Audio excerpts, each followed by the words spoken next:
Bonjour à toutes, bonjour à tous. Et oui, non, ce n'est pas Joseph aujourd'hui, mais comme vous êtes des aficionados de cette émission, vous le saviez puisqu'il vous avait prévenu hier. Aujourd'hui, je suis Paul, déjà, je m'appelle Paul, enchanté. Et je suis avec Robin. On est tous les deux pour vous débriefer cette étape encore assez incroyable, assez improbable du Tour de France. Beaucoup de choses à dire. Et quand il y a autant de choses à dire, je suis obligé d'être accompagné de Robin. Comment tu vas, mon grand?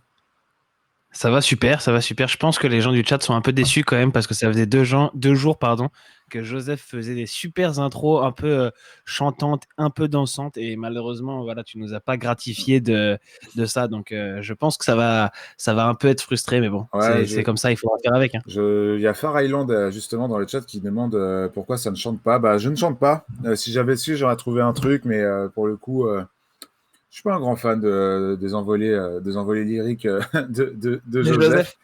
Joseph. Ouais, Joseph, il vous manque, je sais, il manque à tout le monde, hein, mais aussi, mais il profite d'un peu de repos. Il profite d'un peu de repos à Deauville. Il fête l'anniversaire de mariage de ses parents, si vous voulez tout savoir, et il sera de retour demain. Oui, Tato, c'est un Bob Akatsuki, tout à fait. Un Bob Akatsuki parce que je suis en mode revanche aujourd'hui du quiz gagné par Robin la dernière Ah, fois c'est qu'on a vrai? fait. Non, absolument pas. J'ai mis ce petit Bob parce que j'ai les cheveux gras. J'ai mis ce Bob parce que j'ai les cheveux gras. Donc voilà, gros programme aujourd'hui, vous le voyez dans la petite gouttière à côté. Déjà, on va commencer avec le débrief, avec la belle victoire de Dylan Teuns qui résiste à un Pogacar extraordinaire. Ce sera le mot qu'on va utiliser pour l'instant. Beaucoup de choses à dire sur cette étape, que ce soit à l'avant, au milieu et à l'arrière. Ensuite, le débat, eh ben, il est simple, hein. Qui va finir deuxième du Tour de France? Donc, sous-entendu, le Ça y tour est, est on a plié. osé, on l'a posé. On était à deux doigts de le poser déjà mercredi après après le contre-la-montre. Là, ça y est, il n'y a plus d'hésitation possible. Voilà, qui va finir deuxième du Tour de France? On a vu du Carapaz incisif, on a vu un Godu qui ne va pas donner sa part au chien. On a vu des autres favoris un peu attentistes, on en parlera tout à l'heure. Ensuite, preview de l'étape de demain, l'étape de Tignes, qui risque d'être un joli chantier. Il y aura beaucoup de choses à dire aussi dessus. Autant aujourd'hui, c'est les échappés entre guillemets, parce qu'on était quand même à 20 secondes de voir des échappés se faire battre par les favoris, du coup. Demain, Par un favori. par un favori, oui, c'est vrai, Par parce que on en parlera tout à l'heure. Je t'ai récupéré une petite statistique, enfin bon, j'ai rien inventé, mais c'est quand même assez affolant. La rétro, la victoire de Frank Schleck, laissé par son frère, d'ailleurs quand j'y repense, c'était assez risqué, mais tu nous en parleras, laissé par son frère au Grand Bornand, justement, le lieu de l'arrivée d'aujourd'hui. Frank Schleck, victoire au Grand Bornand en 2009. Tu nous raconteras un peu tout ça, Robin, et aussi cette fameuse relation entre Frank Schleck et son frère Andy. Ça va être hyper intéressant, ces deux coureurs Exactement. qu'on adore, surtout Andy du côté de la roue libre. Donc voilà, plein de choses. Et puis évidemment, belle chatroom et un petit quiz. Ah, j'ai pas préparé le petit quiz, mais Robin, tu te doutes bien que j'irai chercher deux, trois noms sur On va se Wikipédia. débrouiller. J'irai chercher deux, trois noms sur Wikipédia pour te régaler toi et le chat en fin d'émission. Bah écoute, oh là, j'ai un peu de salive, excuse-moi, c'est à force de faire des tunnels. Ce que je te propose, c'est de commencer par le débrief, Romain.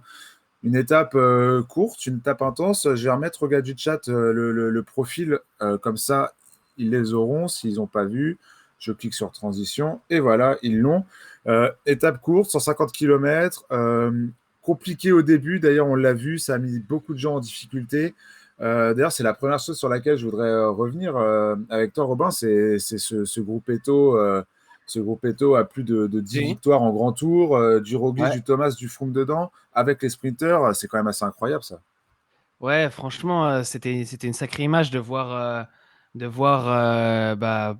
Thomas et Roglic en queue de gruppetto, parce que c'est ça Mm. qui s'est passé au moment de franchir la ligne. Tu les vois vraiment derniers, quoi. Donc, je pense que au début de l'étape, ils savaient ce qui allait se passer, les deux, hein. Ils étaient au courant de leur forme.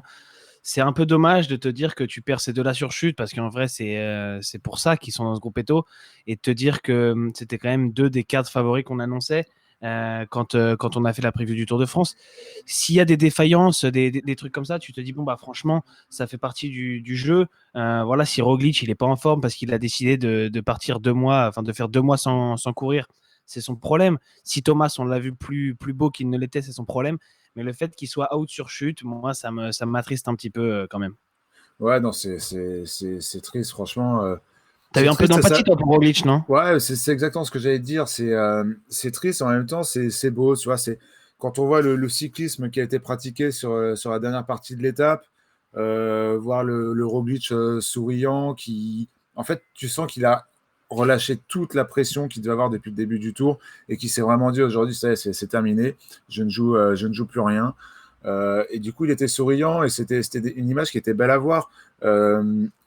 Moins belle que celle d'un Geraint Thomas qui avait l'air aussi vraiment à bout. C'était un drôle de début d'étape aussi avec Pierre Latour qui se rate un peu en descente et qui n'arrive jamais à revenir sur le groupe de tête. Quand on sait ce qui s'est passé la veille, avec son équipe qui a roulé toute la journée pour je ne sais quoi encore, on n'a pas eu d'explication sérieuse, en tout cas de mon point de vue. C'était quand même un début d'étape assez affolant. Et mine de rien, on a vu des choses assez étranges avec Ouais, moi, je notamment. pensais, je pensais qu'ils allaient se calmer, moi, après l'étape d'hier, honnêtement. Bah ouais, je pensais pas que ça partirait autant comme ça. Je me suis dit que l'échappée allait vite se former dans la forêt des Chaillons, là, dans les premiers kilomètres. C'était assez fait pour ça. On a vu aussi après, du coup, les équipes de sprinters, à partir du moment où c'était pas parti, l'équipe de sprinters allait chercher quelques points avec Matthews, Colbrelli, et puis surtout, Pogacar qui tente de se glisser dans une échappée. C'est assez fou. Ouais, bon, on a eu Van Der Poel hier, maillot jaune, qui a tenté d'y aller. Van Aert, pardon, qui est allé. Mm. Alaphilippe qui a tenté. C'était un peu dans la lignée. Mais je pense que Pogacar, il s'est dit, attends, hier, ils ont essayé de m'avoir. Ils ont voulu me faire bosser toute la journée. Ça va pas arriver deux fois. J'essaie de me glisser devant. Comme ça, bon, bah, déjà, c'est eux qui vont un peu paniquer. Et puis, si jamais ils veulent venir avec moi, bah, au moins, je serai devant et j'aurai pas de problème. J'aurai pas besoin de faire rouler mes petits grimpeurs pendant 6 heures parce que hier, ils ont pris cher quand même. C'est ça, c'est ça. Et du coup, Pogacar qui tente un peu de montrer qui est le patron en tête de peloton. On a eu des comportements étranges de manière plus globale. C'est ça, moi, qui m'a un peu alerté. C'est les comportements de McNulty, de Formolo, qui ont tenté de se glisser aussi dans l'échappée du jour. Pogacar aussi en faire énormément. On s'est demandé, moi, honnêtement, je me suis demandé à quoi joue le team UAE, qu'on a vu déjà en difficulté hier, qui sautait surtout sur les 60 premiers kilomètres de l'étape. J'étais inquiet, j'étais vraiment inquiet au début. Bon, Inquiet quoi? après, Inquiet pour bah, Pogacar et eux en disant qu'ils faisaient une connerie? pour eux, bah ouais, parce que je trouvais ça surprenant de les voir tenter d'aller dans tous les coups, de voir Pogacar perdre de l'afflux. Ouais, c'était vraiment l'opposé d'hier, je pense. En fait, ils ont pris un sacré coup et ils se sont dit on peut pas faire 12-13 étapes comme ça, quoi. Donc, il va falloir tout de suite réagir. Et je pense qu'ils ont voulu montrer aussi que eux aussi pouvaient prendre les échappées et qu'ils étaient pas, comment dire, voués à seulement rouler derrière des groupes qui partiraient derrière, voilà, en disant bah, nous aussi on peut aller jouer les étapes et puis même notre leader il peut y aller. Je pense, moi je le vois comme ça. C'est comme tu dis, c'est pour montrer un peu qui est le patron. Pogacar il l'a montré, mais UAE de manière générale a montré pas tout à fait qu'ils étaient les patrons, mais qu'ils n'allaient pas se faire berner tous les jours, quoi. Non, c'est clair. Et puis quand on voit la forme de McNulty après sa chute mercredi, quand on voit la forme d'un Formolo qui sort du Giro et qui finit avec le groupe des favoris encore tout à l'heure, on sait que finalement, ils en ont dans le réservoir. On avance un peu. Bon, finalement, l'échappée se crée avec sur l'impulsion d'un Woodpool qui est parti en éclaireur. Il a fallu quand même y rester. J'ai compté, j'ai regardé. Il restait 79 km d'échappée, 79 km de course au moment où l'échappée se crée, avec un gros groupe du coup du Quintana, du Guillaume Martin, du Woodpool, du Simon Yates, du Izagirre. À partir de ce moment-là, on se dit que l'échappée va aller au bout. Du Dylan Teuns aussi, évidemment, mais ça, je le gardais pour après. L'échappée prend 6-7 minutes d'avance. Toi, à ce moment-là, t'as pas douté une seule seconde, tu t'es dit que l'échappée allait au bout, ou tu t'es Ah, imaginé quand même. peut-être que un, un albatros du cyclisme allait pouvoir revenir en deuxième partie d'étape. Bah, quand on était dans le début du col de Rome, non, je pensais que c'était terminé.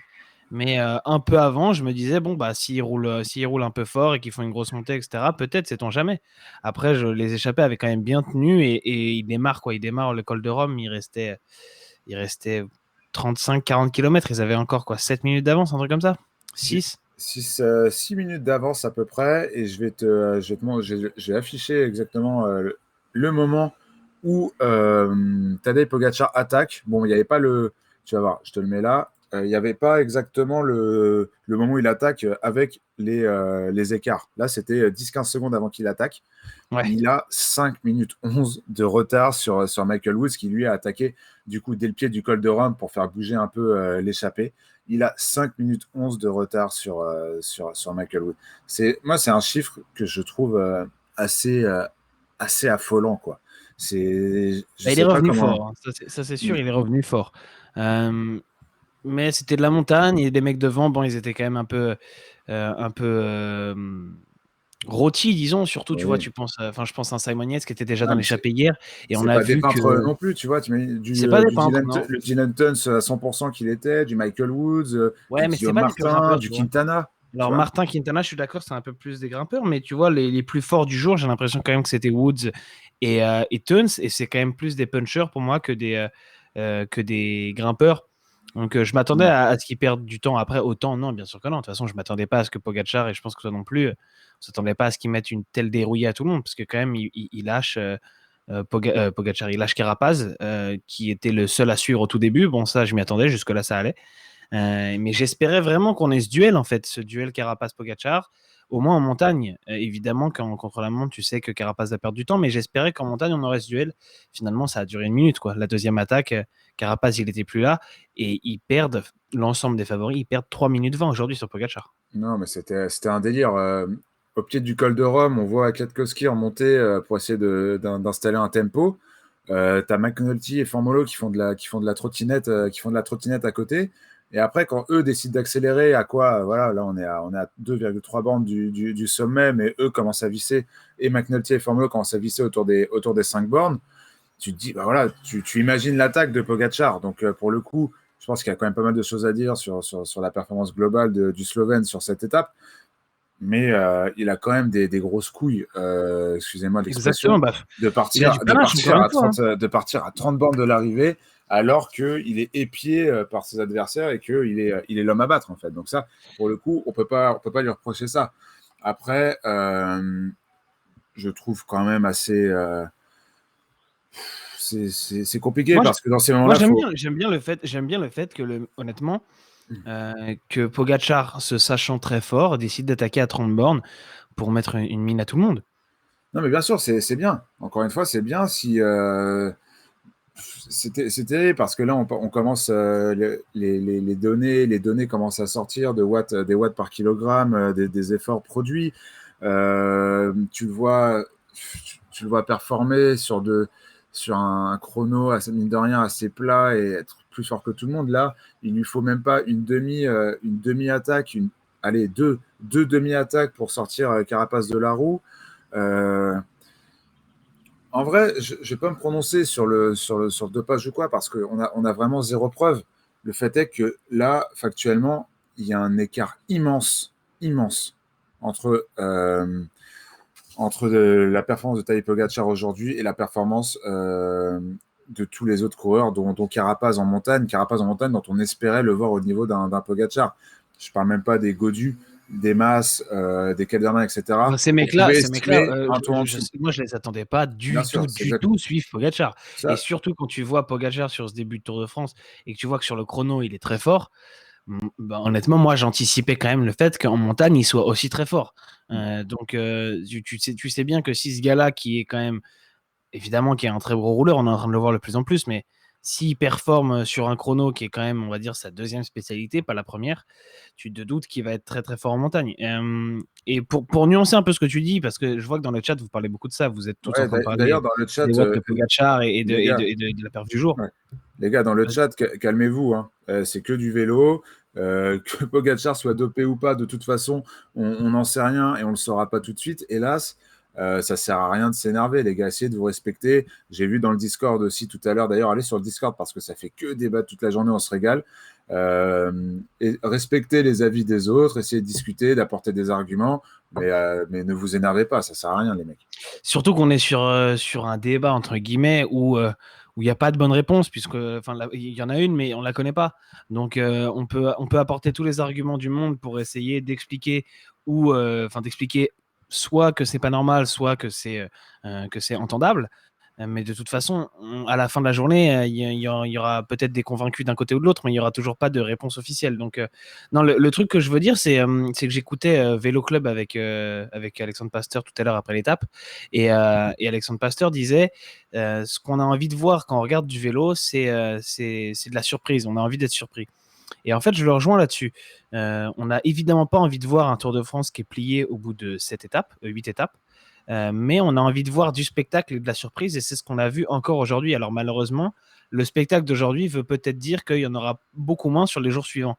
Mais au final, aujourd'hui, Tadej Pogacar, il nous a produit, il nous a créé une course qu'on n'attendait pas forcément, et il a fait le show. Et ensuite, deuxième point, c'est qu'un mec qui est plus fort que tout le monde, un phénomène, un mec qui écrase les autres, et ben ça s'est déjà vu. Ça arrive, c'est pas forcément lié à du dopage.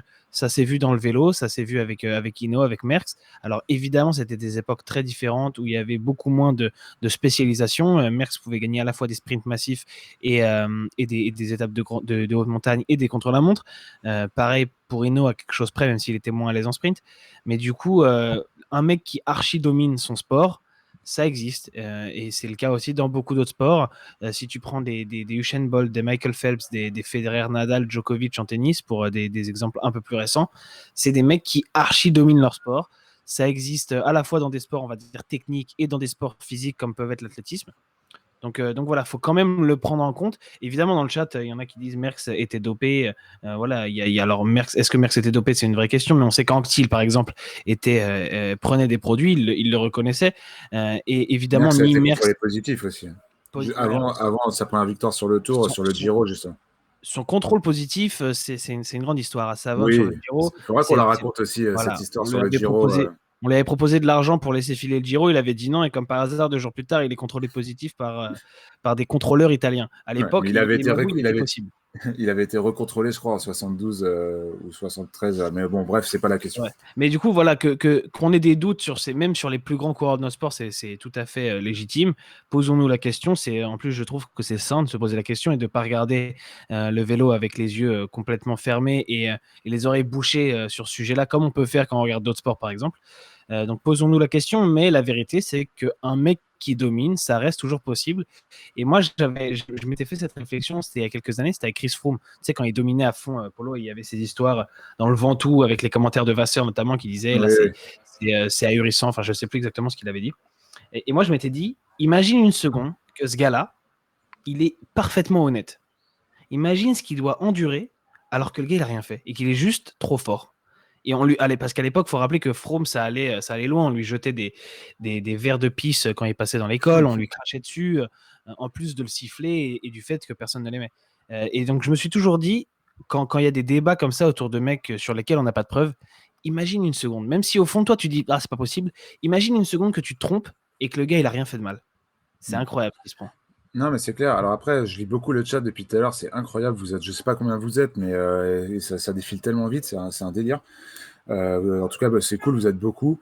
Essayons de ne pas comparer avec des sports collectifs et des sports où bah, le sport en lui-même demande autre que des qualités physiques. C'est pas pareil. Comparons peut-être à de l'athlétisme, comparons à ce genre de sport.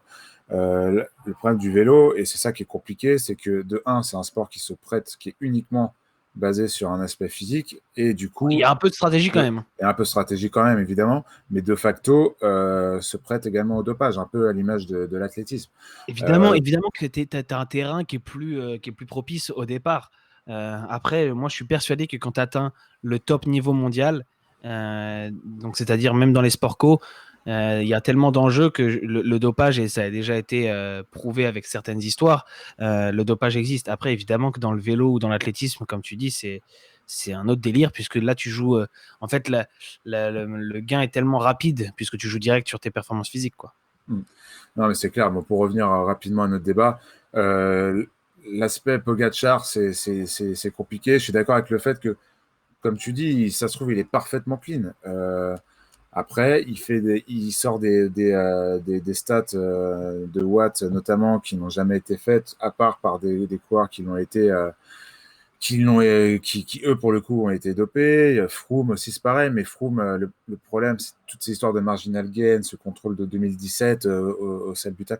Enfin en fait, on va jamais s'en sortir. Et là où je suis d'accord avec toi, Romain, je joue vraiment une parenthèse débat dans ce débrief, c'est que en tant que suiveur, on s'était déjà posé la question l'an passé, en tant que suiveur, comment tu te positionnes dans le sens où, on a quand même une audience, un public, on est de facto obligé de faire attention à ce qu'on dit et de respecter les performances des coureurs, surtout quand il n'y a aucune preuve avérée de dopage, et de l'autre, de devoir se poser des questions, et on est obligé de s'en poser. Moi, je vais te dire honnêtement, si j'avais vu un Pogacar dominant sur le contre-la-montre comme j'ai eu mercredi, et un Pogacar un peu moins fringant en montagne qu'aujourd'hui, je t'aurais dit, OK, il a bossé sur le contre-la-montre, c'est un tour un peu spécial, il s'est peut-être moins concentré sur la montagne.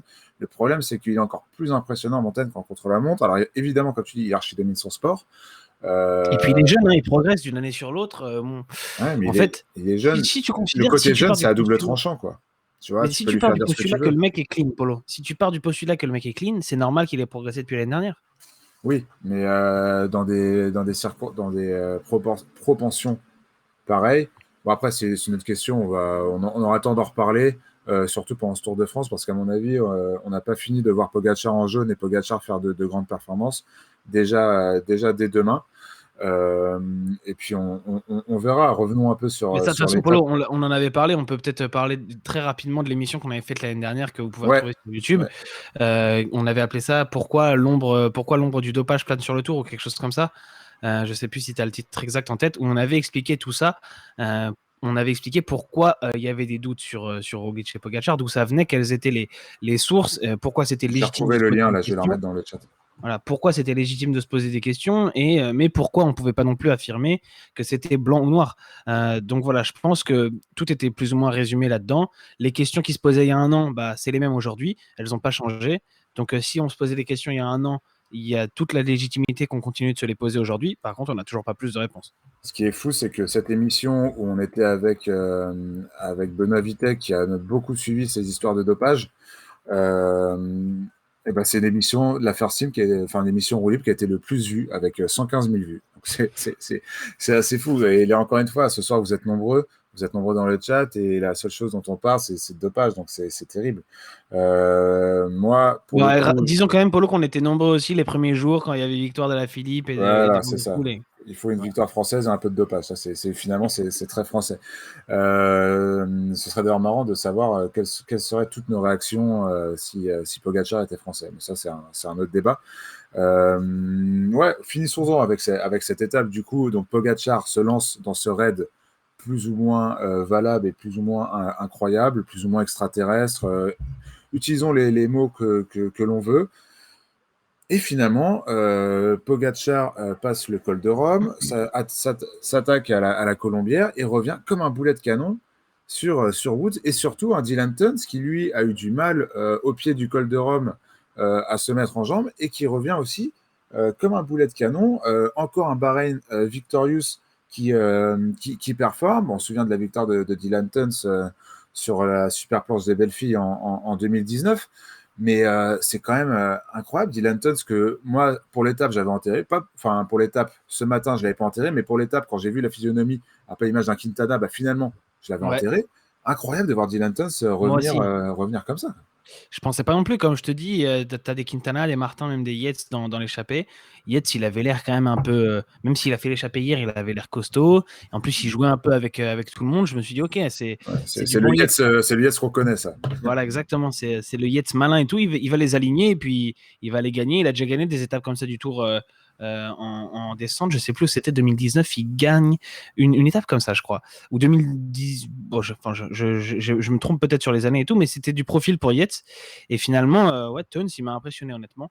Et par contre, j'ai cru qu'il allait se faire manger par Pogacar parce qu'à un moment, il revient un peu après le sommet. Pogacar, il a 20 secondes. Et je me dis, Ouais, ok, même moins, quoi. il, Sur la il- ligne, il- j'ai compté 15, moi. Ouais, voilà, et je me dis, c'est bon, c'est terminé. Il va le bouffer, et puis au sprint, il va le manger. Et voilà, il va faire le très très gros coup de la journée. Et finalement, bah, fringale de Pogacar, apparemment. Alors, C'est fou ça. j'ai pas entendu Pogacar en parler. Dans son interview d'après-course, il parle pas de ça.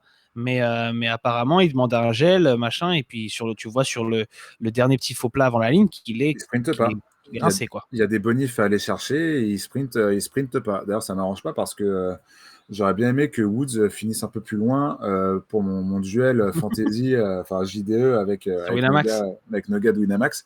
Donc ouais, c'est marrant ce Pogacar. Finalement, il a une faiblesse. Finalement, on en cherchait une depuis tout à l'heure. Lui qui est fort quand ça monte, quand ça descend, quand ça sprint, quand Bon, ça le truc, roule c'est qu'il longtemps. Et ben il s'est fait finalement, peur. il peut avoir faim de temps en temps, visiblement. Ouais, mais tu vois, le Comme moi. problème, entre guillemets, enfin, le problème pour ses adversaires, c'est de se dire qu'aujourd'hui, il fait une erreur, mais qu'il leur reprend quand même 3 minutes 20, tu vois. Oui, oui, Donc, non, mais tu évidemment. te dis, Et puis, surtout, il va pas la refaire, cette erreur. Enfin, il peut la refaire dans sa carrière, mais il va sûrement pas la refaire dans les 2 semaines qui arrivent. Du coup, bah, voilà, il faut plus trop compter sur une finale de Pogacar, parce que maintenant, il va être super vigilant avec ça, quoi. c'est clair. En tout cas, c'est du coup une belle victoire de Dylan Tuns qui a fait pour le coup une magnifique descente. Je vous mets le top 10 de l'étape. Dylan Tuns, du coup, qui remporte c'est sa deuxième victoire hein, sur le Tour de France, du coup, devant Yon Izagirre, qui lui aussi, on n'en a pas parlé, il a pas eu de chance. Au sommet du col de Rome, non, au sommet du mont Saxonex, je sais jamais comment on dit. Ouais, Bah, lui c'est va chercher un Solex. bidon. Lui va chercher un bidon à ce moment-là. Et en fait, ça accélère. Ça accélère derrière. À la relance, après être allé faire les points de la montagne, les gars accélèrent. Et lui est dans un contretemps terrible. Et c'est un peu frustrant parce qu'il aurait peut-être pu espérer mieux aujourd'hui, Yannis Aguirre. Troisième, du coup, Michael Woods. Pogacar qui vient mourir à 50 secondes après avoir fait un rapproché, comme tu disais d'ailleurs, à peu près 20 secondes en haut de la Colombière. Wood Pools aussi qui nous a fait une très très belle étape, combatif du jour aujourd'hui et c'est pas volé. Simon Yates un peu léger aujourd'hui. Il doit quand même avoir les jambes lourdes après son Giro, Simon Yates. Aurélien Paré-Pinte qui fait une belle étape, Guillaume Martin, Mattia Cataneo et Jonas Stat, Vingegaard. stat De... marrante, Polo. Vas-y. Yon Izagirre, il avait déjà fait deuxième de l'étape au Grand Bornand en 2018, c'était derrière Alaphilippe. Eh oui, exact, exact. Maintenant que tu le Ah, dis. tu l'avais pas celle-là, hein. Non, je l'avais pas. Mais l'étape du Grand Bornand, c'est quand Yates chute dans la descente. Ouais, c'est ça, ou C'est Alaphilippe ça, hein. gagne. Mais c'est lequel des frères Yates déjà? C'était Adam ou Simon? Je crois que c'était Adam. Les gars dans le chat vont nous le dire. Faut que je me Lequel colle, des là. Yates chute sur l'étape justement que gagne Julien Alaphilippe? Les gars sont trop chauds, ils vont vite nous le dire. Enfin bref, du coup, ça nous a fait une magnifique étape, au-delà de toutes les polémiques et les Ah non, histoires. c'est Bagnères de Luchon. Nous dit Ah Gunther. oui, je confonds. Je confonds. C'était Adam. Mais je On confonds a un tout peu. faux. Je confonds un peu tout, moi. J'ai la mémoire qui flanche. En tout cas, ça nous a donné une belle étape et surtout des questions parce que là, pour l'instant, on n'a pas parlé des gars derrière Pogacar. On a beaucoup parlé de Pogacar, de sa performance. On a un peu parlé de Carapaz, mais on n'a pas parlé des Mas, des Godu, des Kelderman. Mais du coup, maintenant, c'est eux qui vont nous intéresser puisque à partir du moment où, d'ailleurs, je vais vous afficher tranquillement le classement général. Hop, je le mets là. À partir du moment où on a taillé Pogacar en jaune avec 4 minutes 38 d'avance sur le potentiel deuxième euh, favori, j'ai pas envie d'appeler Lutsenko un favori, mais en tout cas, coureur qui va se battre au classement général, on peut dire que c'est réglé. Mais par contre, Robin, la question c'est qui pour finir deuxième maintenant? Donc on est dans le débat, là. On est dans le débat. Moi, C'était je pas, dis c'était Richard pas clair ma Carapaz. transition? Si, c'était très Ah, clair. C'était j'essaie de pour... travailler, mais j'ai pas le talent de Mais Joseph pour ça. non, non, franchement, c'était très clair. C'était juste pour faire comprendre aux viewers qui ne l'auraient peut-être pas compris parce que eux, ils n'avaient pas le conducteur avant le Ah, début de mais l'émission. ils ont la gouttière. Ils ont la gouttière. C'est vrai, c'est vrai. La rivière, non? La Moi, gouttière, ouais. j'appelle ça la gouttière, moi. Parce que la rivière, c'est horizontal. La gouttière, c'est vertical. C'est une gouttière. Ah ouais, c'est vrai? Moi, Bah, je sais pas, moi, je regarde l'équipe du soir, ils ont toujours appelé ça une rivière. Ah, bah écoute, ouais. Allez, j'ai jamais vu de rivière. Une cascade, à la limite, tu vois. Ouais, t'as peut-être pas tort, c'est vrai que géométriquement, ça marche mieux. Du coup, moi, je dis Richard Carapaz, tu dis qui, toi, Polo? Euh, Moi, je vais dire aussi Carapaz. Je vais dire aussi Carapaz. Faut mettre un petit sondage, non? Ouais, je vais le mettre. Alors attends, je vais le mettre. Richard Carapaz, bah, je te laisse nous expliquer pourquoi, Robin, et moi je t'expliquerai aussi. Ouais. Même si j'aurais tendance à nuancer avec quelques autres coureurs. Ouais, pour moi, il y a une nuance possible. On la verra après. On verra si on a la même. Moi, je pense Richard Carapace parce que c'est le plus offensif. Honnêtement, je suis très très triste pour lui qu'il n'ait pas été récompensé ni hier ni aujourd'hui parce que c'est le seul qui s'est bougé. Et finalement, il a repris absolument 0 seconde en 2 jours. Donc, il méritait clairement mieux. Alors, de là à faire des énormes écarts, peut-être pas, mais il méritait, je pense, de ne pas finir avec le peloton des favoris hier et aujourd'hui.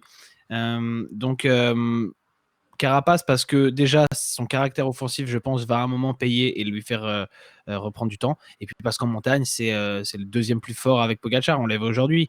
S'il se fait reprendre, c'est parce qu'il s'est un peu cramé tout seul en essayant de se bagarrer pendant une vingtaine de kilomètres, même une trentaine, dans le froid, sous la flotte, à essayer de faire un entre-deux entre Pogacar et les autres favoris. Mais s'il était resté tranquillement au chaud pour attaquer simplement dans les derniers kilomètres de la Colombière, il aurait mis un éclat à tout le monde, je pense. Donc voilà, seulement stratégiquement, il a essayé de suivre Pogacar, ce qu'il fallait faire quand Pogacar a attaqué. Et puis bah, derrière, il a un peu explosé, ce qui n'est pas complètement illogique. Mais voilà, je pense qu'en montagne, c'est lui qui fera les écarts. Le seul truc, c'est qu'en chrono, il prendra un petit éclat à la fin. Et ça peut profiter à, je pense, un mec qui est Jonas Vingegaard, qui est une seconde devant lui pour l'instant général, et qui a l'air aussi très costaud en montagne. C'est ça. Moi, là où je vais essayer d'un peu nuancer, je pense que Carapaz a un boulevard pour aller chercher cette deuxième place aux Champs-Élysées. Par contre, il y a une vérité qui ne l'était pas forcément au départ du Tour et qui l'est devenue mercredi, c'est que Vingegaard va beaucoup plus vite que lui sur un contre-la-montre. Ouais. Alors, ça reste un jeune coureur assez frêle. Hein, il a ses 58 kilos sur la balance. Quid d'un dernier contre-la-montre, surtout avec de l'enjeu, après 3 semaines de course, sachant que c'est son premier grand tour. Il est tombé en plus, mais même en tombant, il avait l'air quand même d'être avec Godu le plus fort du groupe derrière. Euh, j'ai quand même envie de croire en Vingegaard pour aller emmerder un peu peut-être Carapace. Comme tu l'as dit, il est encore devant au classement général. Il a une, il est Ouais, il a plus rien. fort que lui en Il a une contre-la-montre. seconde d'avance. Ouais, ouais. Hein, Il est un peu plus fort que lui en contre-la-montre. Et surtout, après le, comment dire, j'allais dire la contre-perf, mais c'est pas une contre-perf, c'est une perf plutôt logique de Van Aert aujourd'hui. Ça devient l'arme ultime pour la Jumbo. Donc, T'as moi, pas mis Vingegaard dans le sondage. non, merde, j'ai oublié, putain. Pardon, les gars. Bah, du Je coup, il y a cherchais les beaucoup de noms, en fait. autres. Il y a Ouais, beaucoup bah, de du coup, autres et ça doit bah, correspondre pas mal à ouais, bah, moi, je vais Vingegaard. mettre autre aussi. Hop là, j'ai mis autre. Mais ouais, j'ai oublié Vingegaard. J'ai pas réfléchi. Donc, j'en ai trois en Vingegaard. Beaucoup de Godu. On nous cite beaucoup Godu aussi dans le chat. Le problème de Godu, c'est que on l'a vu aujourd'hui. Il manque du punch. Hein. Il manque de punch. Ouais. Ça a l'air d'être le plus fort aujourd'hui. Il est incapable sur 50, 100 mètres, 200 mètres, de sortir un coureur moins bien que lui de sa roue. Et c'est pas la première fois qu'on le remarque. Il manque un peu de punch. Même s'il est le plus fort, il a du mal à faire la différence avec les autres. Donc c'est ça qui me frustre parce que je pense qu'en montagne, derrière Pogacar et Carapaz, il est peut-être au niveau d'un Vingegaard, mais sinon, il n'y a pas, il y a personne d'autre, quoi. Donc, Ouais. j'étais un peu frustré aujourd'hui. Il a beaucoup tenté, beaucoup attaqué. D'ailleurs, petit salut à la réalisation de France Télévisions qui ne nous a absolument pas montré le groupe des favoris dans lequel était David Godu. Mais voilà, il Ah, a il y avait beaucoup des choses à attaqué. montrer, quoi. Nicolas Gay nous l'a dit. C'était le plus fort du groupe. Il a attaqué, attaqué, attaqué. Il n'a pas réussi à les lâcher. Donc un peu frustrant. On verra comment il est demain. Mais j'ai envie d'y croire Malgré tout, aussi tu pour sais, le par podium. rapport, par rapport à, par rapport à ce qu'on disait en début de tour, où moi je me disais, Godu, bon, il sera pas super haut au classement général.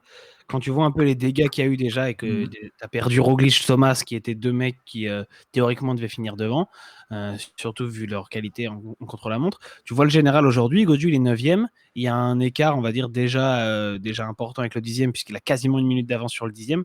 Donc on va dire qu'il y a un gros groupe disons, entre de Ouran à Godu, tu vois, du 4e au 9e, parce que pour moi, Van Aert et Lutsenko, c'est pareil, ils comptent pas dans cette histoire-là, Moi, ils doivent pas tenir beaucoup plus je me longtemps. méfie de Lutsenko. Je ne sais pas Ouais, pourquoi. je me méfie aussi, mais j'ai envie de te dire qu'il compte pas là-dedans, parce que s'il Ouais. fait podium du tour, il y a un problème. Oui. Et du coup, je pense que tu vois, par rapport à Vingegaard et Carapaz, j'ai du mal à voir Gaudu aller les taper. Mais les autres, tu vois, un Kelderman, un Uran, même un Henrik Mas, je pense qu'il peut leur prendre assez de temps en montagne. Et ensuite, bon, bah, Mas alors, Uran et Kelderman sont des rouleurs corrects, mais c'est pas non plus des monstres. Et puis Mas, en contre-la-montre, c'est pas beaucoup mieux que Gaudu. Donc voilà, s'il prend assez de temps, je pense qu'en montagne, on peut avoir à un moment des vrais écarts, surtout avec des mecs comme Pogacar qui font péter de loin et potentiellement Carapaz qui lui aussi va tenter des coups, à moins que Carapaz se contente de la deuxième place. Mais du coup, je pense que ça peut péter pas mal et faire des écarts et profiter à Gaudu. Ouais, et puis de toute façon, en termes de grimpeurs purs, voilà, les gars dans le chat nous le disent très, très justement. Oui, un Lutsenko, même s'il peut s'accrocher sur des courses de côte, il l'a déjà fait dans sa carrière, Ouais. plutôt en début de saison d'ailleurs. C'est rare de le voir à pareille fête aussi tard dans la saison. Demain, Tignes, 2100 mètres d'altitude, j'ai quand même peur qu'il saute. Au bout d'un Et puis à moment, Lussardiden, sur les pourcentages, je pense qu'il va avoir un peu de mal aussi, quoi. oui, c'est clair, c'est clair. Après être passé par Andorre quelques jours avant et les passages à 2400 mètres d'altitude, oui, voilà, Lutsenko va sauter. Mais j'avais vu un tweet tout à l'heure passer du classement des favoris, vraiment favoris pour le classement général. Et Gaudu était 6. Voilà, alors après, Ça fait des courses dans ta rue, Paul. hein? Ça fait des courses de moto dans Ouais, ta ouais, rue, je ouais, crois. il y a des rodéos, c'est Fast and Furious dans ma rue. En fait, non, mais moi, chez moi, pour vous expliquer, je suis à côté de beaucoup de fast-food. Je suis pas loin de beaucoup de fast-food. Donc, il y a énormément de scooters de merde, de livreurs, en fait. Des livreurs Uber Eats, des Deliveroo et tout, avec des scooters qui font un bruit terrible. Ils peuvent avoir des bons scooters. Ouais. Ils peuvent avoir des bons scooters, mais des scooters qui font du bruit. Enfin bref, on s'en fout. Qu'est-ce que je disais? Je disais, bah oui, pour moi, Gaudu, comme toi, je suis assez d'accord avec toi, Robin, a une carte à jouer face à des grimpeurs qui, pour le coup, ne sont pas plus forts que lui et qui, en plus, pédalent avec le frein à main. Alors, je ne sais pas comment ils font, mais quand je vois encore aujourd'hui le comportement de Mas, de Kelderman, de Rigoberto Urán, Robert Urán, on n'est pas surpris. Mais c'est du gain petit, c'est du gain petit. À côté d'un Vingegaard qui essaie d'attaquer, à côté d'un Gaudu, on est vraiment sur du gain petit. Ces coureurs-là sont quand même en train de me fatiguer quand même au plus haut point. Et de manière globale, IF et Movistar, notamment après leur comportement d'hier, je ne sais pas à quoi ils jouent, mais si je peux leur souhaiter qu'une chose, c'est qu'aucun de leurs coureurs ne fasse un podium à Paris parce que ils sont odieux, que ce soit sur le vélo, en dehors. On a vu l'arrivée à Henrik Mas qui tente de mettre un pseudo coup de pression à Kwiatkowski avec son physique. D'ailleurs, je ne sais pas qui peut mettre un coup de pression à Henrik Mas. Ça, c'est un autre débat. Ils sont abjects, ils sont antipathiques et en plus ils courent n'importe comment. C'est vraiment chiant. Je pense que David Gaudu doit être bien dégoûté ce soir parce qu'à chaque fois qu'il mettait une attaque, t'as les mecs qui roulaient sur lui et après qui se regardaient. Ça court pour jouer la 3e, voire la 5e place du classement général. C'est un peu frustrant. Ouais. Ouais, mais je pense malheureusement que ça va être ça jusqu'au bout. Hein. Kelderman, Mas, même tu vois même un Bilbao, je pense. Hein, ces gars-là et Oran bien sûr, ces gars-là n'ont pas l'ambition d'aller gagner le Tour. Donc ils vont défendre ce que tu appelles les 3e et les 5e places et je pense pas que ça va changer. Non, mais c'est clair, c'est clair. Est-ce qu'on a fait le tour sur ce débat du coup, Robin? T'as Je chose à pense. rajouter? Moi, Ce serait marrant de dire, on a fait le 2e et tout. Du coup, tu mets 2 et 3, tu mets qui toi? Moi, je mets Carapaz et Vingegaard. Ouais. Moi, j'ai envie de te dire, tu sais quoi? Je tente un Tu coup. vas te Gaudu, toi. Ouais, je vais mettre 2e Vingegaard et 3e Gaudu. Il lui arrive quoi à Carapaz dans ton histoire? Je sais pas. Il se trompe de route. À Andorre, il va repartir vers l'Espagne, il va pas finir le Tour de France. Non, en vrai, oui, ça ressemble à du Carapaz Vingegaard. Ce sera un beau podium, en vrai, je serais content. Et Gaudu 4e. Ouais, voilà. C'est pas complètement déconnant. Qu'est-ce qu'ils en pensent, le chat? Mettez-nous votre classement 2, 3, 4. Tiens, pas 1. Le 1, on s'en fout. C'est Voldemort, le 1. On doit plus trop prononcer son nom jusqu'à la fin du tour. Mettez-nous 2, 3, 4. Comme ça, je veux voir un peu. Joe Bill l'ancien me dit Kelderman Uran. Comme ça va énerver Polo. Ce serait pas un joli podium. Hein. C'est un peu comme Bourgman, il avait fait 4e, je crois. Là. Il avait été. Mais Bourgman, il avait tenté des trucs, quoi. Il y a Robin Polo Joseph de Clem qui a un joli podium. Attends, parce que là, ça va vite. Il y a du Carapaz, Uran. Beaucoup de Uran. Hein. Lutsenko, Darius, il croit en Lutsenko. Ah, ça, c'est risqué, ça. Gaboche qui me dit 2, Carapaz, 3. Carapaz, Lutsenko, Van Aert, il a mis. Il prend pas que Lutsenko. Ah oui, j'avais pas vu Van Aert. Carapace, Godu, Uran. Ouais, il y a beaucoup Il y a pas de. mal de Oran. Hein. Vous y Vingegaard, croyez, Oran? ils y croient pas trop, Vingegaard. Moi, je pense quand même aussi que Vingegaard, je l'imagine pas aussi jeune, aussi inexpérimenté, ne pas avoir un jour un contre-coup terrible, un jour sans sur ce tour. Ouais. Okay. Ensuite, on va passer sur quoi, messieurs? Eh ben, sur la preview de l'étape de demain. Laissez-moi préparer le profil que je vais vous afficher de ce pas. Profil de la 9e étape. Le voilà. Et on aime bien quand ça fait des courbes comme ça. Ça monte, ça descend. Départ de Cluse, direction Salanches. On se souvient, 1980, victoire de Bernard Hinault au championnat du monde, chez lui en France en tout cas. Après, on monte la fameuse côte de Dormancy, chère aussi à Bernard Hinault, puisque c'est là qu'il a gagné justement ces championnats du monde, c'est là qu'il a fait l'écart, et aussi à Romain Bardet et à Mika Cherel, on se souvient en 2016, c'était 2016 déjà, 2017. 2016, ouais, exactement, Ah, 2016. j'ai Ouais. un doute entre 2016 et 2016, mais 2017, mais c'est bien 2016 où Mm. il va gagner l'étape à Saint-Gervais. Derrière, il fait la nique à Rui Costa. D'ailleurs, on était très contents, je me souviens. Encore un coureur que Ouais. t'aimes bien, Polo. On arrive en Savoie, on passe le col des Saisies, on arrive à Beaufort, on s'arrête, on mange un peu de fromage parce que je pense que le Beaufort est le meilleur fromage qui existe en France. Et ça, c'est un Non, autre. non, Si, c'est le Reblochon qui est devant. Et tu me Ferrand, on en a diras, parlé dans le Vélo Club aujourd'hui. tu me diras, on peut aussi en manger à Beaufort du reblochon, j'imagine. Mais le Beaufort, moi, c'est vraiment mon petit C'est péché vrai? mignon. Premier col hors catégorie de ce tour, le col du Pré, un bon chantier, 12,6 km à 7,7%, très irrégulier, on va se marrer. Ensuite, tu remontes direct vers le Cormet de Roseland, c'est pas son versant le plus dur, puisqu'on est déjà assez haut, on arrive à 1968 mètres au Cormet de Roseland. On redescend vers Bourg-Saint-Maurice et là on attaque la montée de Tignes, j'allais dire très roulante. C'est très. Bah, vous savez quoi? Je pense que je l'ai dans le coin le profil. Je vais vous les mettre. Oh là là là là, j'ai très bien bossé. Regarde. Démonté. Ouais, hop, C'est la première fois qu'on a sur ce tour, Polo, qu'on a un col hors catégorie. c'est ça. Alors bon, il est assez loin de l'arrivée quand même, mais voilà, c'est à noter. Mm. D'ailleurs, les gars, je vois dans le chat, ça en parle. Je vais quand même mettre un sondage sur cette histoire de Beaufort et de Reblochon. Parce que. Je suis d'accord parce que le Non, comté, non, non, mais il est aussi dans le game. non, non, comptez, ça se rapproche beaucoup du Beaufort, ça va biaiser le débat. Et c'est deux fromages différents. Fromage préféré. Je vais mettre Beaufort et Reblochon. Sachant que j'adore les deux. Ah, moi, j'aime bien le Beaufort, mais je t'avoue que le Reblochon, c'est sans concurrence pour Hop, moi. j'ai mis le sondage. Tu vois, Marabout, il parle de l'Emmental, c'est trop classique. Ouais, L'Emmental, les mentales, c'est c'est classique. un truc que tu manges depuis que tu as 4 ans et tout. Non, ça ne marche pas, ça. On n'est pas néerlandais, les gars, on est en France. Hop. Donc Tom voilà, Nord des Pyrénées, tu vois, là, on est j'ai sur mis, des trucs un peu originaux. j'ai mis le sondage.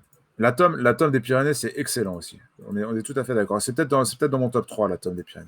Mais on n'est pas pour ça. Donc bref, tu vois, comme on le voit sur ce que je vous ai affiché, le col du Pré, c'est un chantier assez terrible. Cormet de Roseland, voilà, bah, ça, on connaît. Et puis la montée vers Oh, il Tignes. a écrit Reblochon avec un O. Ouais, j'ai fait vite. Je fais beaucoup de choses en même temps, là, Robin. C'est difficile. C'est Non, mais difficile. ça montre que le sondage est biaisé. Les gens, parce que même les gens qui aiment le Reblochon, tu vois, ils vont pas pouvoir cliquer dessus parce que Ouais, c'est mal bah, écrit. il y en a quand même qui cliquent, hein. C'est assez serré pour l'instant. On Moi, verra je vais ça dans aller 2 vite. minutes. La Vas-y, montée, pardon, je te laisse terminer. la montée vers Tignes, bon, on se souvient qu'en 2019, on devait l'attaquer, mais à cause des conditions climatiques, on n'avait pas pu y aller. C'était une promesse d'ASO d'y retourner. Et ben, on y retourne. C'est c'est dur. C'est très irrégulier en fait. C'est là que ça va être intéressant parce que ça monte haut. On part à 1000 mètres, on arrive à 2100 mètres, ça monte haut, c'est très irrégulier. C'est parfait pour les grimpeurs. C'est parfait pour les grimpeurs. Moi, je pense qu'il y a des belles choses, notamment dans la deuxième partie, des belles choses à faire. Alors certes, c'est assez régulier sur les moments où on pouvait espérer voir du mouvement, c'est-à-dire sur les trois derniers bornes. Mais je pense qu'il y a des belles choses à faire. Je pense qu'il y a des très belles choses à faire. Et j'imagine pas autre chose qu'une bagarre entre les favoris demain. Je sais pas comment tu le vois, toi. Ouais, moi aussi, clairement. Là, il y a eu 2 journées pour les échapper, mais demain, ça va se terminer un petit peu. Et je pense aussi que les favoris vont se bagarrer et que logiquement, ça sera pour notre ami Pogacar. La dernière fois qu'on est allé à Tignes, sur le tour, tu l'as dit, en 2019, on n'y est pas allé. Du coup, ça remonte à 2007 et c'est Michael Rasmussen qui a gagné avec près de 3 minutes d'avance sur tout le monde. Michael Rasmussen qui a dit après le contre-la-montre de donner, conseiller à la Jumbo Visma de donner les pleins pouvoirs dans l'équipe à Jonas Vingegaard. Je cite: un coureur aussi maigre, 58 km, 58 kilos, qui arrive à rouler aussi vite en contre-la-montre, c'est un coureur qui va être très fort aussi en montagne. J'avais l'impression qu'il parlait de lui, moi, au début, donc j'étais un peu perturbé. Donc oui, Rasmussen 2007, je ne sais pas si c'est pour le meilleur ou pour le pire, mais en tout cas, voilà, c'était la dernière fois qu'ils sont passés à Tignes. Qu'est-ce qu'on peut espérer d'autre dans cette étape? Il y a quand même Attends, des gros points Polo, à juste défendre. pour point sondage, le Beaufort a gagné de un vote, d'une voix. C'est incroyable. Attends, j'ai envie de le prendre en photo. Si quelqu'un peut prendre un screenshot et l'envoyer sur le Discord, les gars, on pourra continuer le débat sur le Discord. N'hésitez pas. D'ailleurs, je vais vous mettre le lien du Discord. J'avais demandé à Joseph de le faire, mais vu qu'il n'est pas connecté avec le contrôle libre, il ne pourra pas le faire. Bon, bref, je le ferai plus tard. Ouais, qu'est-ce qu'on peut espérer d'autre sur cette étape? Une échappée avec Moi, j'ai des la même coureurs qui analyse veulent qu'hier. le maillot blanc à pois rouge. Ouais, Dis-moi. clairement, il y a des points à prendre, surtout avec les hors-catégories, donc ça va sortir pour ça, mais je pense que ça va se faire reprendre dans la vallée avant l'ascension de Tignes ou dans le début de l'ascension de Tignes normale. Et je pense qu'il n'y aura pas de gros suspense. Voilà, ça va être une étape normale, classique. Par contre, en fait, j'ai un peu la même analyse qu'hier, tu sais, mais je m'étais planté hier. Je m'étais dit, l'étape de 250 bornes, elle a été tellement intense, elle est tellement partie fort tout de suite que le lendemain, bah, ça va être un peu plus calme. Et en fait, ça n'a pas été plus calme aujourd'hui. Non. Donc ça se trouve, demain, ça va encore être de la folie. Il y a deux lectures possibles. Soit tout le monde est un peu cramé et ça s'entend, et tu te tires la bourre seulement dans la dernière montée.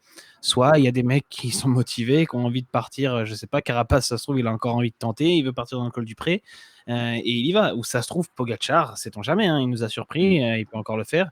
Il part dans le milieu de l'étape, là où on voit sur le profil. Et il fait 60 bornes accompagné de je sais pas qui. Puis il remet une petite dérouille à tout le monde, hein.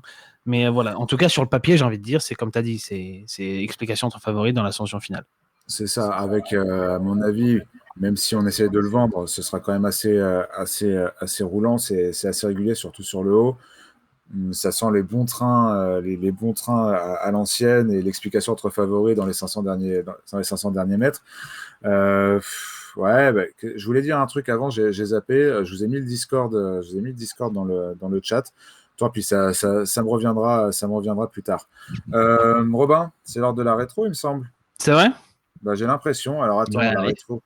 la rétro. Je crois que j'ai pas mis la dernière petite photo que tu m'as envoyée. Bah, le temps que tu parles, j'aurai peut-être le temps de la Ouais, ça récupérer. marche. C'est Euh, la photo pour la fin de la rétro. d'accord. Bon bah parfait. Je te mets la rétro déjà. Voilà. Je te lance. C'est parti. Frank Schleck, 2009, Grand Bornand. On est au Grand Bornand aujourd'hui.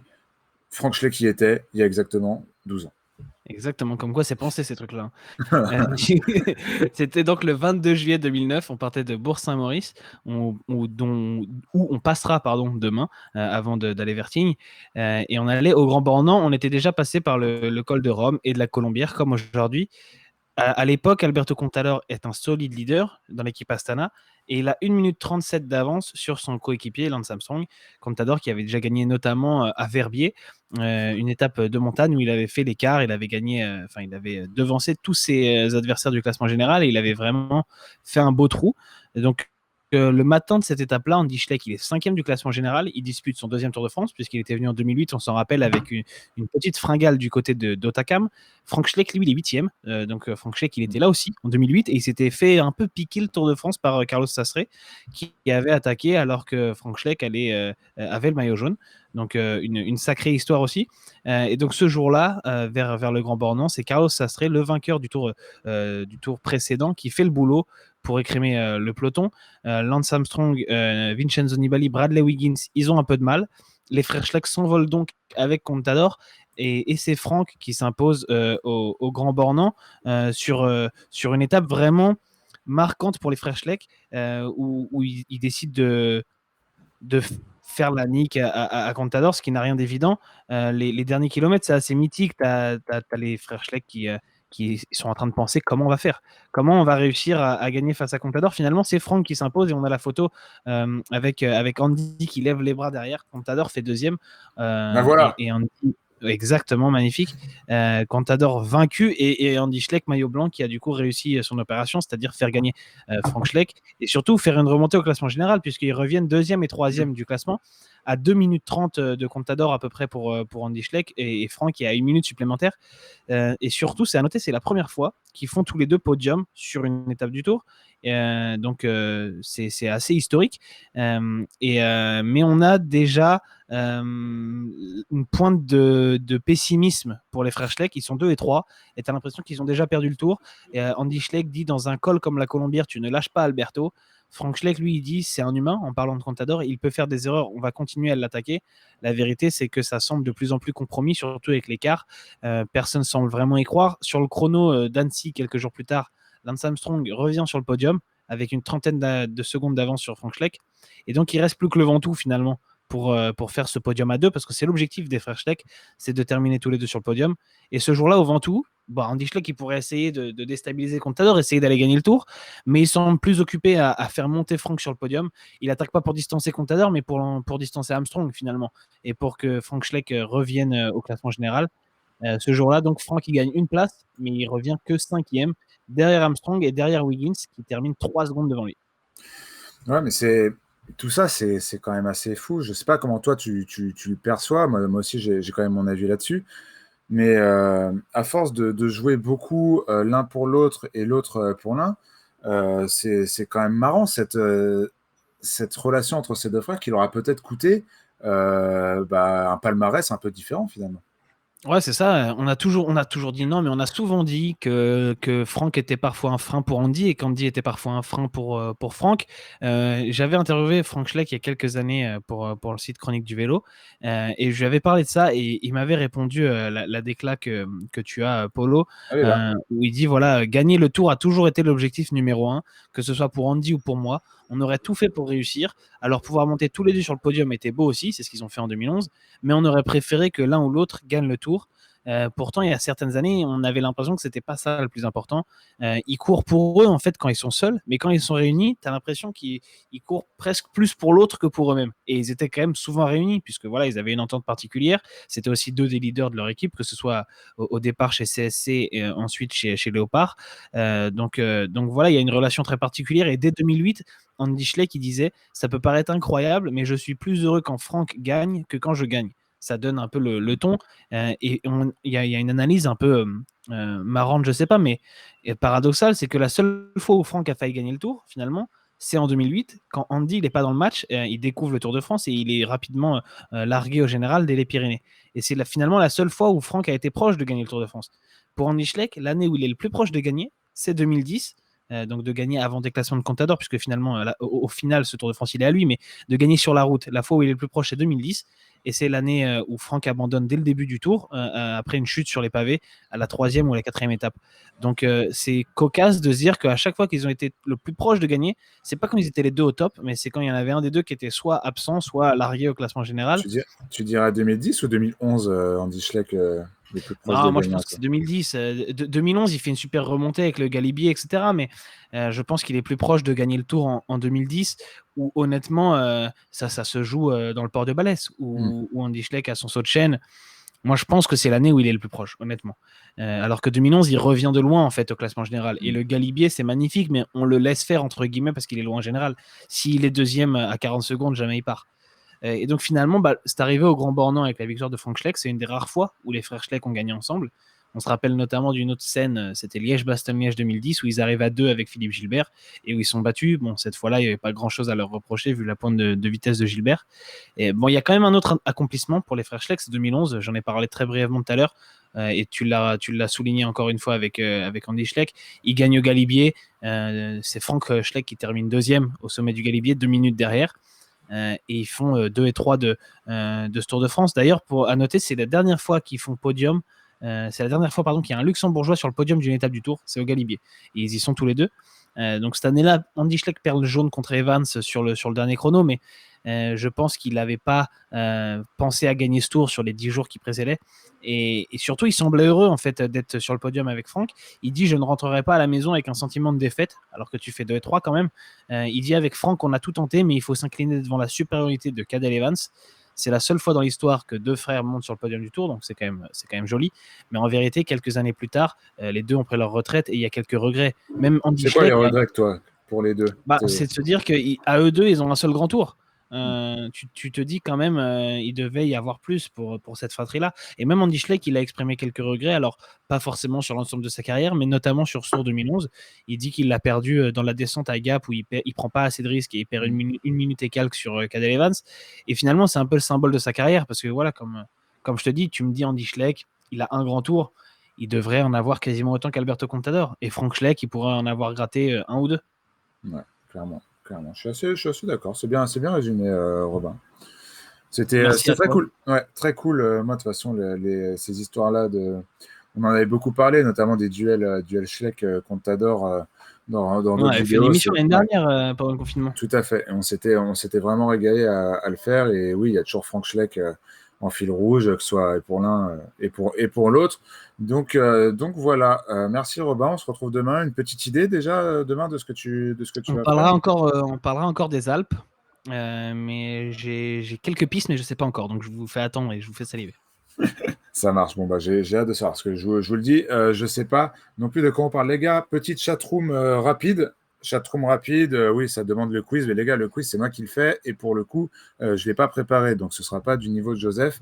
Si vous avez des petites questions, vous voyez Godu faire un podium vu ce qui s'est passé. Ah, architecte numéro 10, je sais que tu es un fidèle en plus. Je t'invite à aller voir la rediffusion juste après. Parce Sur que YouTube. on en a déjà parlé. Ouais, tout à fait. Crédibilité de Poggi, on en a déjà parlé aussi. Qui va finir deuxième demain? Bonne question.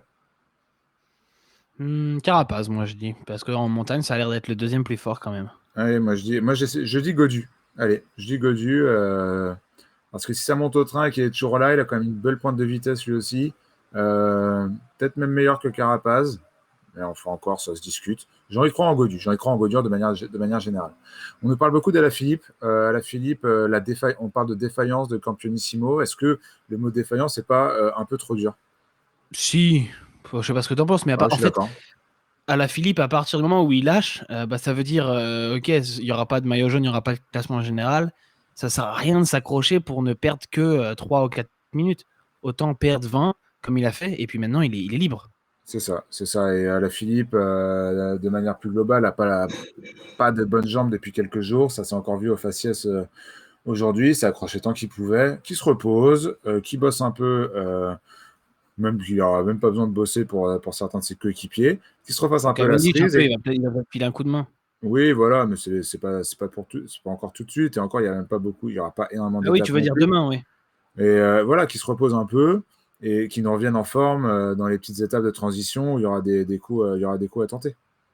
Alors, une petite dernière. Bon, Julien, oh, Briac, elle est affreuse, ta question. Du coup, je ne vais pas la prendre. Un petit mot sur Pierre Latour. T'étais pas loin de la lire en plus, hein. Ouais, je n'étais pas loin de la lire. Ouais. Pierre Latour, qu'est-ce que je peux vous dire? Voilà, après les motos dans ma rue, maintenant, c'est des combats de chiens. J'ai vraiment l'impression qu'on est dans la street à Los Angeles. Euh, non, Pierre Choisis ton Latour. gang.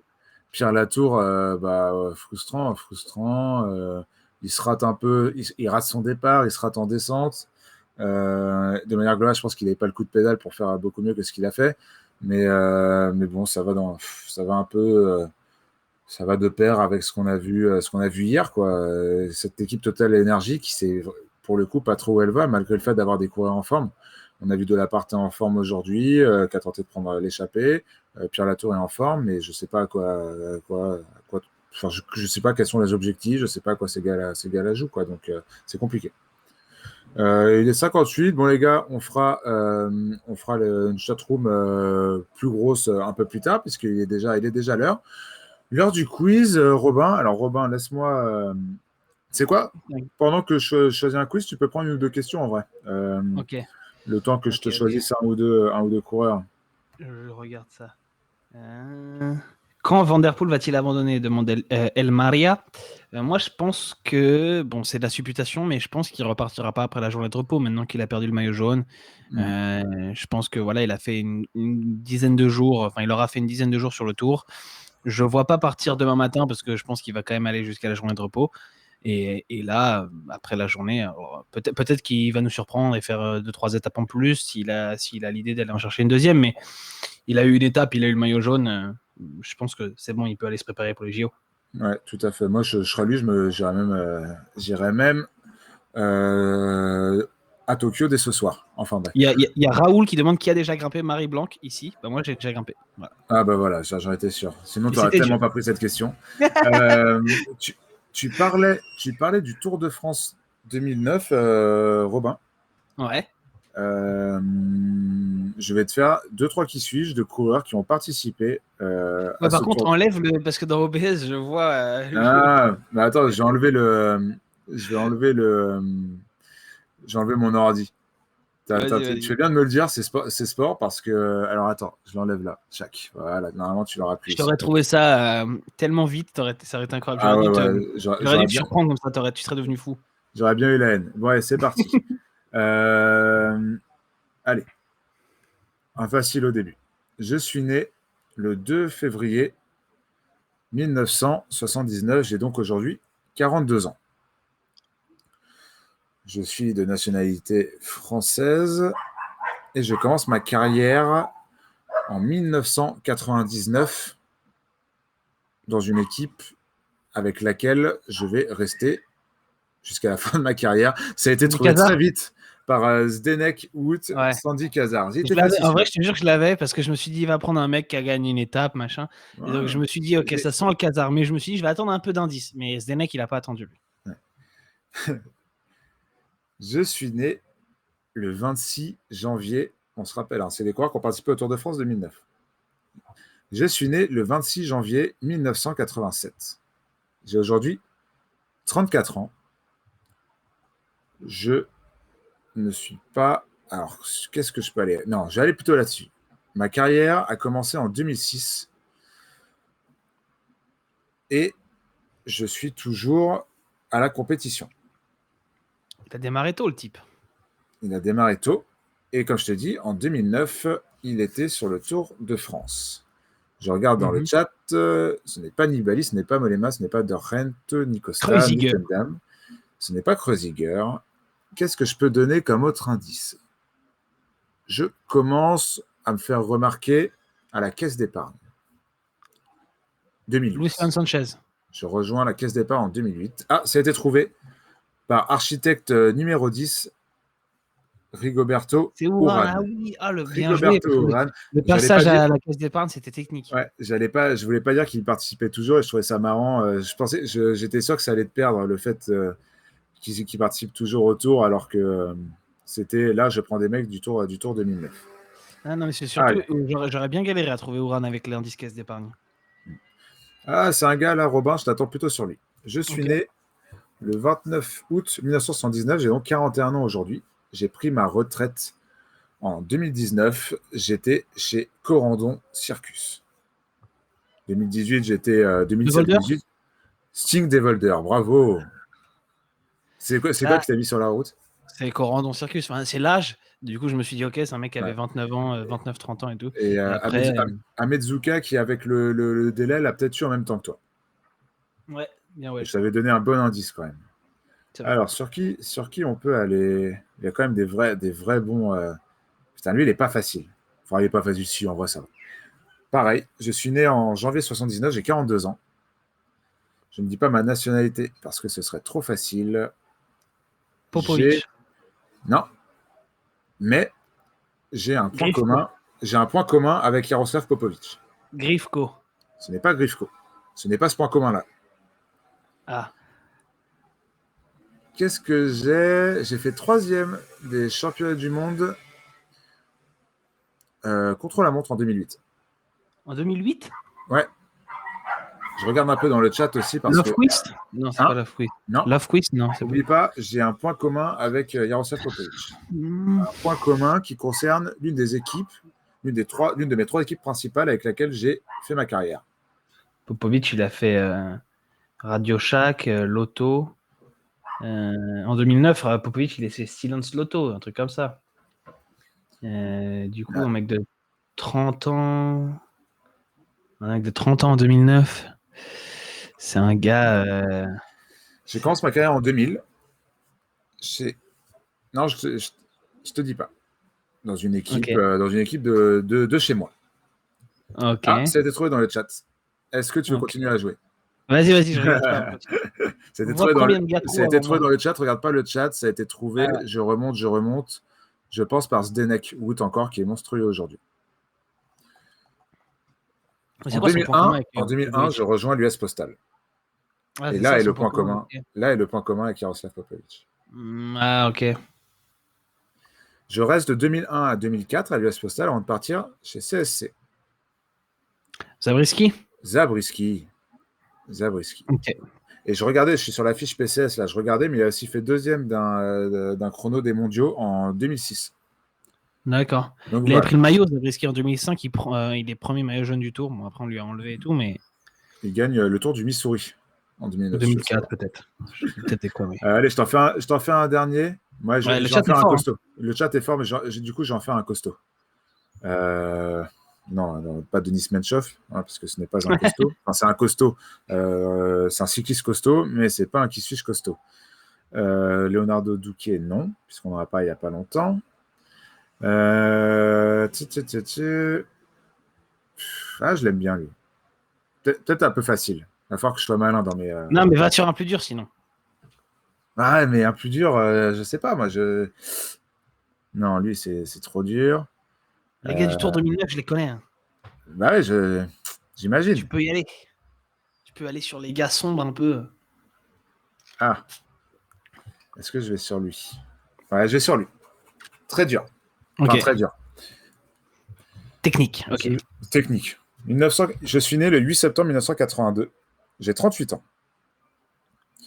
Je commence ma carrière en 2002. Je suis ce qu'on peut appeler un équipier modèle. Quelles que soient les équipes dans lesquelles je suis passé, c'est-à-dire... est-ce que je te l'ai dit? Tu peux m'en dire une ou deux? Pas toutes. Il est passé chez Astana et chez Liberty Seguros. Astana, Liberty Seguros, messieurs. Jesus Hernandez? Non. Je t'ai pas donné les plus. Je t'ai pas donné les plus simples. Il est chez Liberty Seguros et chez World Team du coup entre 2005 et 2006. Et après 2007-2008, il est chez Astana. Ensuite, il va chez Skill Shimano, qui devient Argus Shimano, qui devient Giant Shimano. Ça a été trouvé dans le chat par Architecte numéro 10. Je ne regarde pas. Ouais, et c'est très fort. Hein. Je me demande s'il n'y a pas. J'aimerais quand même que tu passes au contrôle antidopage, Architecte numéro 10, parce que c'est fort. Non, bravo, Architecte numéro 10. Donc, je suis de 2009 à 2016 chez Giant, quoi. De Skill Shimano jusqu'à Giant. Et de 2017 jusqu'à aujourd'hui, je suis chez Trek Segafredo. De Corte. Kuhn de Corte.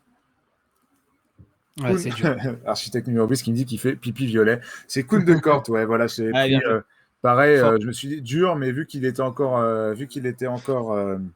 Ouais, à la compétition. J'ai commencé à penser à lui quand tu as dit qu'il avait passé beaucoup d'années chez Argos. Là. Mais sinon, avant, je l'avais jamais de la vie. Ouais, et après, quand tu as dit Trek, ça m'a confirmé. Kuhn de Corte chez Astana et chez Liberty Seguros, fallait le trouver. Hein. C'est pour ça qu'Architecte numéro 10, ça a été fort. Non, mais je crois qu'il l'a trouvé après que j'ai dit Argus. Donc voilà, les gars, on a fait un beau petit quiz, hein, mine de rien. Ouais. Il est 20h08. Le chat était costaud ce soir, hein, j'ai pas gagné grand-chose. Hein. Le chat était costaud, ouais, mais je suis content de t'avoir un peu piégé sur ce genre de truc. J'ai hâte quand même que Joseph revienne et qu'on soit un peu en duel. Bah oui, c'est plus marrant le duel. Parce qu'il y a deux. Kuhn de Corte qui a perdu des doigts, non? On nous dit dans le chat. Est-ce que c'est lui? J'ai ouï dire d'un truc comme ça récemment. Je ne sais pas si c'est lui. On se renseignera, Penpast. Voilà, le chat répond à ma place. Donc, c'est bien lui. Donc, Kuhn de Corte. Heureusement que je n'ai pas dit. Du coup, ça aurait été un indice de taille. Architecte numéro 10 dit « J'ai bien aimé ce coureur. Je le savais dès la date de naissance quasiment. » Donc, il est le crack. Tu es un peu fou, hein, Architecte numéro 10. De connaître la date de naissance de Kuhn de Corte. Il faut faire attention. C'est le genre de stats et de profil qu'on aime ça. Bon, allez, les gars. On se dit du coup à demain. Demain, je suis pas encore sûr d'être là, mais Joseph sera de retour parce que demain, nous, on bosse aussi sur le stream, notamment. On a pas mal de choses à faire. Mais je vais faire le max pour être là. De toute façon, vous avez Joseph et Robin avec vous et on espère débriefer une très belle étape et une victoire de David Godu. Hein. Exactement. Bon, allez. Salut, les gars. Allez, À ciao, bonne demain. soirée. À demain, les Bisous. gars. Bisous. Salut. Bye. Ciao, ciao, ciao, ciao.